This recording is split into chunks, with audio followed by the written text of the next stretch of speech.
Est-ce que Florentino Pérez osera vraiment le faire? Encore une fois? Est-ce que nous sommes à l'aube d'un des retours les plus fous de l'histoire du football? À Madrid, au cœur du Santiago Bernabéu, quelque chose bouillonne, quelque chose se prépare dans l'ombre.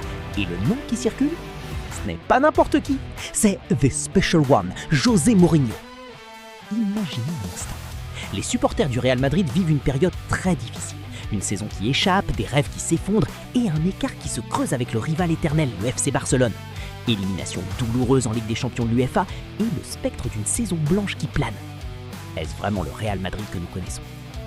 Et dans cette tempête, un nom refait surface. Un nom qui évoque la discipline, la rage de vaincre et une mentalité de guerrier.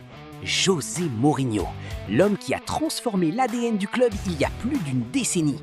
Les informations venues d'Espagne et du Portugal ne sont pas anodines. Il n'y a pas de fumée sans feu. Florentino Pérez réfléchirait sérieusement à faire revenir celui qu'il considère comme un sauveur. Un homme capable de reprendre le contrôle d'un vestiaire rempli de stars comme Kylian Mbappé et Vinicius Junior. Mais la vraie question, ces stars ont-elles besoin d'un coach ou d'un chef?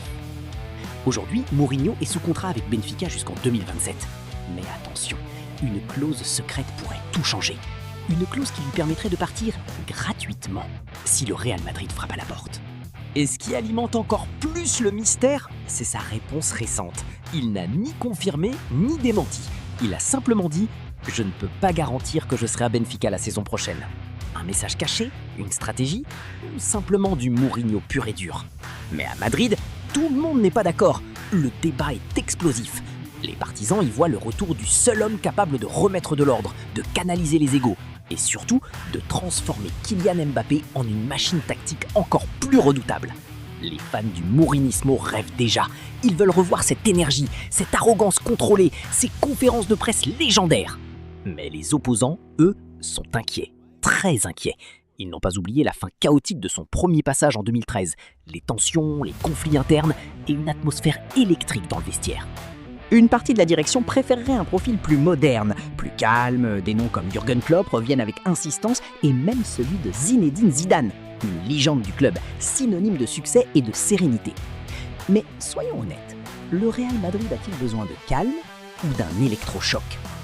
En coulisses, une chose est sûre, la relation entre Florentino Pérez et José Mourinho n'a jamais été brisée. Respect mutuel, communication et peut-être une histoire inachevée. Le plan serait clair. Si la piste Jürgen Klopp échoue, Mourinho deviendrait immédiatement la priorité. Surtout que lui-même ressent qu'il a encore quelque chose à accomplir à Madrid. Une mission à terminer. Imaginez juste la scène. José Mourinho, de retour sur la ligne de touche du Bernabéu. Costume sombre, regard glacial, tension maximale, supporters en feu et adversaires sous pression. Frisson garanti. Mais le football a changé. Le vestiaire moderne est différent. Et la question reste entière. Mourinho version 2026 peut-il encore dominer l'Europe? Les prochaines semaines seront décisives. Une décision qui pourrait redéfinir l'avenir du club ou plonger Madrid dans une nouvelle ère d'incertitude. Alors, voulez-vous vraiment revoir The Special One au Real Madrid? Ou préférez-vous tourner la page une bonne fois pour toutes? Une chose est sûre, ce n'est pas une simple rumeur, c'est un séisme et il pourrait bien secouer Madrid une fois de plus.